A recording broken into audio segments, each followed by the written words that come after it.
Hello, ഇന്ന് പെരുന്നാൾ രാത്രിയാണ്, തലേ ദിവസമാണ്. പെരുന്നാളിൻ്റെ ഒരുക്കങ്ങളൊക്കെയാണ്. അപ്പോൾ രാത്രി ചെറിയ രീതിയിൽ നമ്മൾ ഫുഡൊക്കെ ഉണ്ടാക്കുന്നുണ്ട്. അപ്പോൾ അതിൻ്റെ കുറച്ച് തിരക്കിലാണ് അല്ലേ. ചെറിയ പെരുന്നാളൊക്കെ ആകുമ്പോൾ ഭയങ്കര സന്തോഷമാണല്ലേ, നമ്മൾ നോമ്പൊക്കെ കഴിഞ്ഞതിന് ശേഷം. അപ്പോൾ എല്ലാവർക്കും ഒരു ആഘോഷം തന്നെയാണ്. അപ്പോൾ പള്ളിയിൽ തക്ബീർ വിളിയൊക്കെ കേട്ട ഉടനെ തന്നെ എല്ലാവർക്കും ഭയങ്കര സന്തോഷത്തിലാണ്. അപ്പോൾ അടുത്ത മെയിൻ പരിപാടി നമ്മുടെ മൈലാഞ്ചി ഇടൽ പരിപാടിയാണ്. ഇതിൻ്റെ ആ ലാസ്റ്റ് ഭാഗം കാണാൻ മറക്കരുത് കേട്ടോ. അപ്പോൾ നമ്മുടെ ഹംനക്കുട്ടി മൈലാഞ്ചി ഫുള്ളായിട്ട് കുളമാക്കിയിട്ടുണ്ട്. നമുക്ക് അതൊന്ന് കാണാം കേട്ടോ. എല്ലാം അതാ കോളാക്കിയിട്ടുണ്ട് ഗൈസ്. അപ്പോൾ മൊത്തം കോളാക്കിയിട്ടുണ്ട് ഹംനക്കുട്ടി. എവിടെയാണ് തേച്ചെന്ന് ഒരു പിടിയില്ല.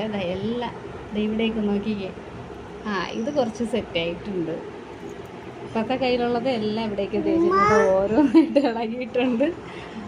അത് പോയതിലുള്ള സങ്കടമാണ് അവൾ കാണിക്കുന്നത്. അപ്പം അത് കുഴപ്പമില്ല, അത് വെച്ച് തരാം കേട്ടോ.